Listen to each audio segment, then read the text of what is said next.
नमस्कार दोस्तों, नॉलिंग नाम भारतीय इतिहास में आप सब लोगों का स्वागत है। जैसे कि दोस्तों आप जानते हैं कि बक्सर के युद्ध के बाद अंग्रेजों ने भारत पर अपना प्रभाव जमाना प्रारंभ किया था और बंगाल पर पूरी तरीके से उन्होंने कब्जा कर लिया था। और उससे पहले हम बात करें बंगाल में द्वैत शासन की, तो यह द्वैत शासन प्रारंभ कैसे हुआ उस पर थोड़ा चर्चा कर लेते हैं।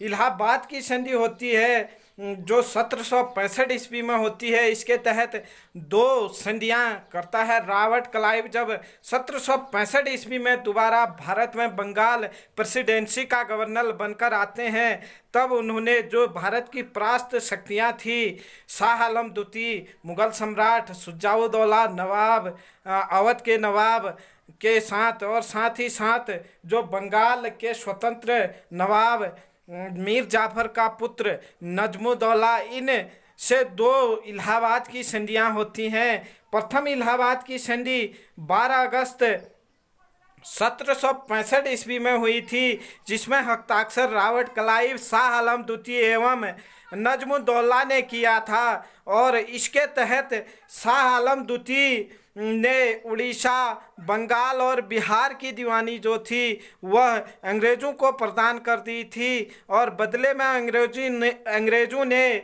26 लाख रुपया प्रतिवर्ष वार्षिक कर देना निश्चित किया। और साथ ही साथ जो शुजाउद्दौला से अवध के नवाब से जो कड़ा एवं इलाहाबाद के ज़िले लिए थे, उस पर भी उसको मुगल सम्राट को दे दिया अंग्रेज़ों ने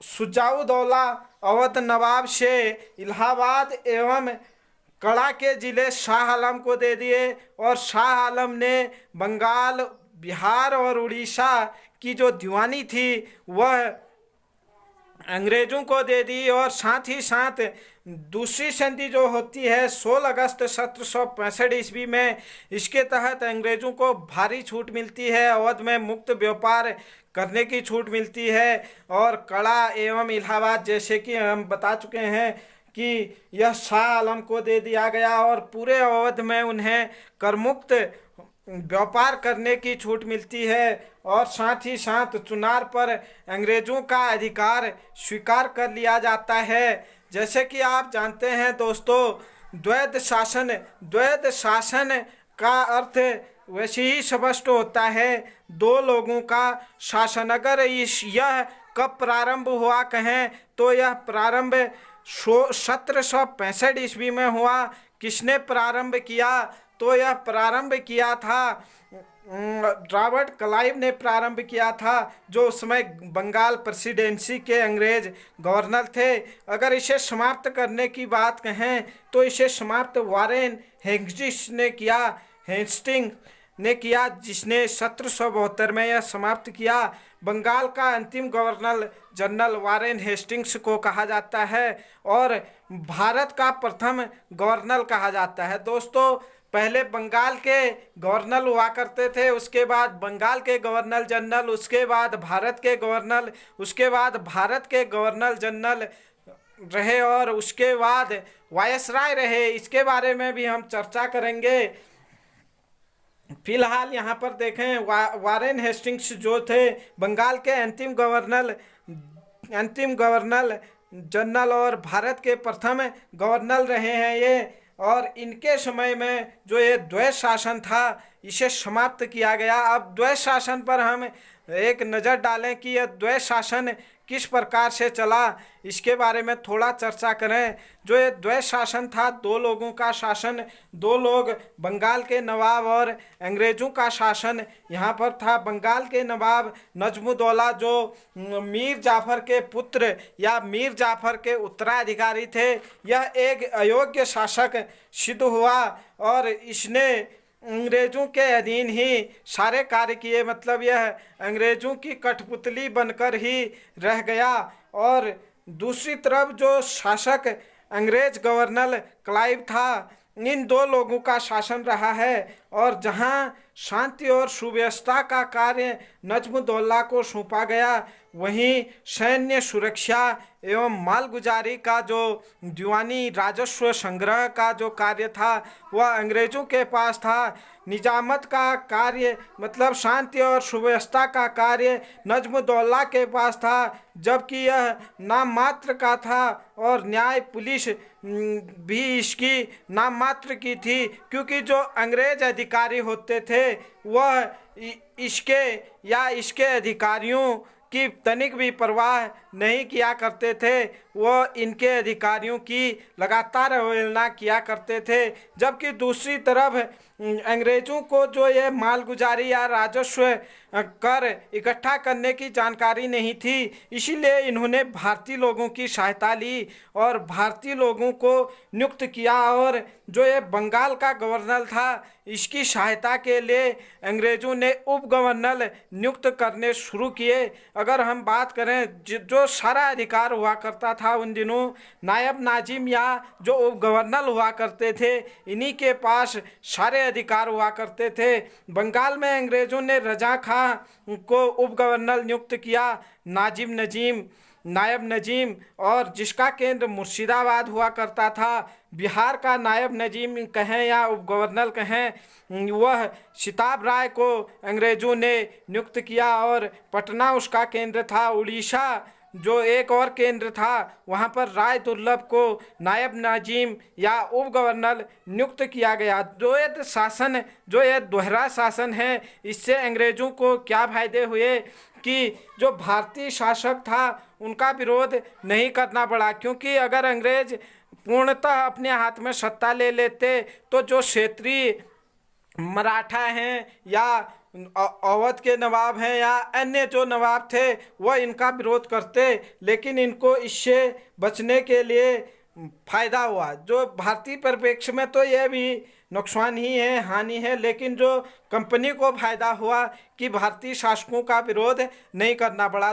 नंबर 2 चीज़, योग्य एवं शिक्षित कर्मचारियों का अभाव। इनके पास भारत में कर संग्रहण करने एवं अन्य जानकारी रखने वाले ऐसे शिक्षित कर्मचारी नहीं थे, और जिससे कि इन्होंने भारतीयों की सहायता ली और अपना साम्राज्य विस्तार करने में यहाँ पर मदद मिली इन्हें। व्यर्थ में ही प्रशासनिक उलझनों में न पड़ना। कंपनी के जो अधिकतर अधिकारी थे वो ये मानते थे कि हम यहाँ पर व्यापार के लिए आए हैं, इसीलिए हमें यहाँ पर व्यापार ही करना चाहिए। अगर हम राजनीति या सत्ता के लिए अगर काम करेंगे तो हम उलझनों में ही रह जाएंगे। अब द्वैध शासन के दोष क्या क्या हैं, द्वैध शासन के जो दोष हैं उस पर हम एक नज़र डालेंगे। जो बंगाल, बिहार और उड़ीसा था, वहाँ चारों ओर अशांति फैल गई, क्योंकि उत्तरदायित्व तो नवाब का था शांति बनाए रखने के लिए, जबकि जो शक्ति थी, सेना थी, वह सारे अंग्रेज़ों के पास थी। इसीलिए वहाँ पर शांति बनानी मुश्किल हो गई, क्योंकि जब नवाब के अधिकारी अगर कुछ कहा भी करते थे तो अंग्रेज अधिकारी उसका उल्लंघन करते थे, जिससे कि चारों ओर अशांति, लूट मार फैल गई। तो उत्तरदायित्व तो नवाब का जरूर था, लेकिन शक्ति जो थी अंग्रेज़ों के पास थी, इसीलिए चारों ओर अशांति फैल गई थी बंगाल, बिहार और उड़ीसा में। नंबर 2 चीज़, संचालन कठिन इसलिए हो गया कि दोस्तों कंपनी व नवाब के अधिकारी जो थे वो आपस में लड़ते गए, एक दूसरे के आदेशों की अवहेलना करते गए, और जो जनता थी उसको खुल्लम खुल्ला लूटने लगी, और ज़्यादा से ज़्यादा जनता को वह कर लेने लगे। और एक तरफ नवाब के जो अधिकारी हुआ करते थे वह अपने लिए राजस्व संग्रहण करते थे, दूसरे तरफ जो अंग्रेज अधिकारी होते थे वह भी भारी मात्रा में कर संग्रहण करते थे, जिससे कि वहाँ पर एक खुल्लम खुल्ला लूट चल बैठी बंगाल में। और साथ ही कृषि उत्पादन समाप्त हो गए। जब लोग परेशान हो गए, कृषि से उन्हें कुछ भी फायदा नहीं हुआ कृषकों को, तो कृषकों ने कृषि कार्य करना छोड़ दिया और कृषि उत्पादन क्या हो गया, लगभग समाप्त तो हो गया, जिससे कि बंगाल में 1769 में एक भारी अकाल आता है, जिसमें बंगाल की लगभग 33% जनसंख्या की मृत्यु हो जाती है। प्रश्न बनता है कि बंगाल में जो सन 1769-70 में अकाल आया तो वह किसके काल में आया? तो उस समय जो अंग्रेज गवर्नर हुआ करते थे बंगाल के, काटियर हुआ करते थे, जिनका शासनकाल 1769 से 1772 ईस्वी तक रहा है। इसके बाद जो बंगाल में अंग्रेजों ने द्वैत शासन चलाया, उस पर विभिन्न विद्वानों ने विभिन्न मत दिए हैं। इसमें से प्रोफेसर नंदलाल चटर्जी हैं, इन्होंने कहा कि बंगाल का विनाश स्तंभ, द्वैत शासन को इन्होंने बंगाल का विनाश स्तंभ कहा। वहीं डाडवेल थे, डाडवेल ने अधिकार एवं उत्तरदायित्वों के बीच तलाक कहा बंगाल में द्वैत शासन को।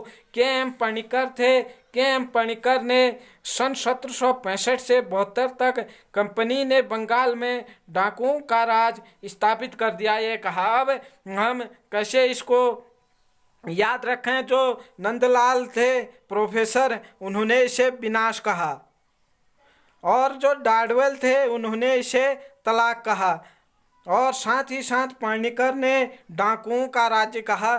तो हम एक एक शब्द को लेकर चलें। प्रोफेसर नंदलाल विनाश, और डाडवेल तलाक, के एम पाणिकर डाकुओं का राज। उसके अलावा केवल भारतीयों ने इसकी निंदा नहीं की, साथ ही साथ जो अंग्रेज थे उन्होंने भी इसकी निंदा की। एक व्यक्ति थे अंग्रेज जिनका नाम है जॉर्ज कार्नवाल। जॉर्ज कार्नवाल ने 1765 से जो 1784, बल्कि इससे भी आगे बढ़ कर के जो 72 तक भारतीयों ने कहा, उससे भी आगे बढ़कर इन्होंने कहा कि यह तो 1765 से 72 तक न चल के 84 तक जो ईस्ट इंडिया कंपनी की सरकार से अधिक भ्रष्ट, झूठी तथा बुरी सरकार संसार के किसी भी सभ्य देश में नहीं थी।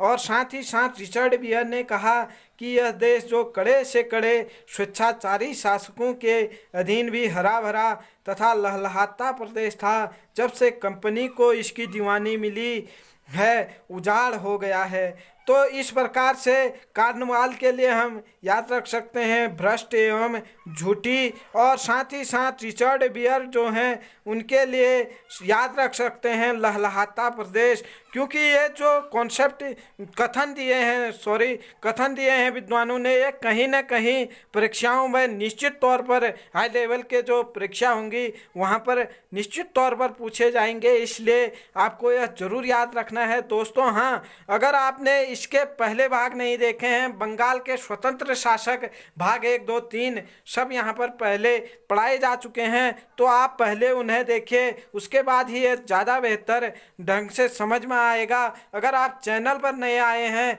तो दोस्तों आप चैनल को सब्सक्राइब कर लीजिए, जिससे कि आने वाले समय में आपको जो भी यहाँ पर पढ़ाया जाएगा उसकी सूचना तुरंत ही मिल सके। लाइक कीजिए, शेयर कीजिए, और वीडियो में कमेंट कीजिए दोस्तों। जय हिंद, जय भारत।